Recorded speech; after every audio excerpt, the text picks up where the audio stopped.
Welcome into the Recap Rush Hour for Wednesday, February 22nd. I'm David Kaplan. It's brought to you by Chevy Drive, Chicago.com, your Chicagoland Chevy dealers. I am in Valparaiso dealing with all the rain out here, and I'm in Starbucks putting the Recap Rush Hour together before I call Bradley at Valparaiso tonight on NBC Sports Chicago and other places where you can watch this outlet. So I hope you'll tune in tonight for the ball game. Bradley, one of the best teams in the Missouri Valley Conference. Valparaiso, not so much this year. Let's get right into NFL news. According to Pro Football Talk and The Athletic, both are reporting that the Commanders are going to franchise tag star defensive tackle Daron Payne. He was a guy at the top of the Bears shopping list to rebuild their awful defensive line, but it appears he is going to be off the market. Tennessee Titans are releasing standout offensive lineman Taylor Lewan, but he is in his 30s, has dealt with injuries.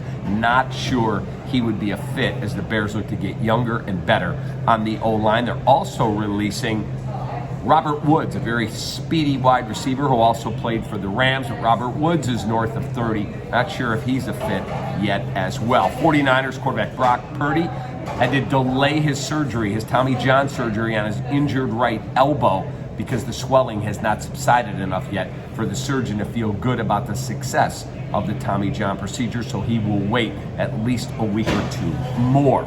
On to basketball. Patrick Beverley on his podcast said he has 2 games circled on the schedule. His goal, beat the Lakers in LA and in Chicago and keep them out of the playoffs. Okay, if that's your big goal, good luck to you, buddy. He also said, I'm going to be on Zach LaVine's ass. He said, I got a stretch 5 that can play in boots. I'm in a good place with DeMar DeRozan. I'm going to be on Zach LaVine and give him the energy that he needs. Also, Jets told Derek Carr on his visit this weekend that if he signs with them and all the weapons they have, Garrett Wilson and a bunch of other dudes, they believe he'd be a first ballot Hall of Famer. Again, we'll see. Derek Carr's a good player. I don't know if he is a great player. No news yet from Aaron Rodgers emerging from his darkness retreat. It should be later today or tomorrow. And Louis Riddick said on ESPN on Get Up this morning, he's flabbergasted that people think, including Mike Tannenbaum and others, the Bears should trade Justin Fields and reset the quarterback room with Bryce Young. He said, I am flabbergasted by people who think that. Finally, news with Tim Anderson today. He went on the White Sox Talk podcast on NBC Sports Chicago with Chuck Garfien, who I love. And he told Chuck that he feels like the media and the fan base, especially the media, and he was calling Chuck out, saying, you guys have to be more positive. We had a bad season last year, and you guys contributed to it. Hey, TA, clueless. You think Chicago's tough? Why don't you try playing in Boston, Philly, or New York?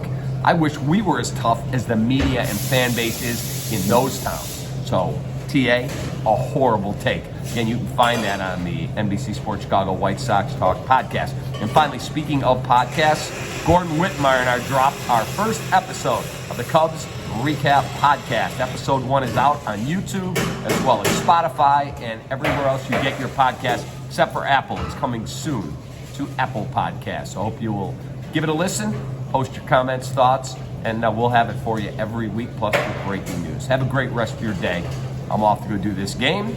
Got me a coffee. Rock and roll. Stay safe out there. Take that.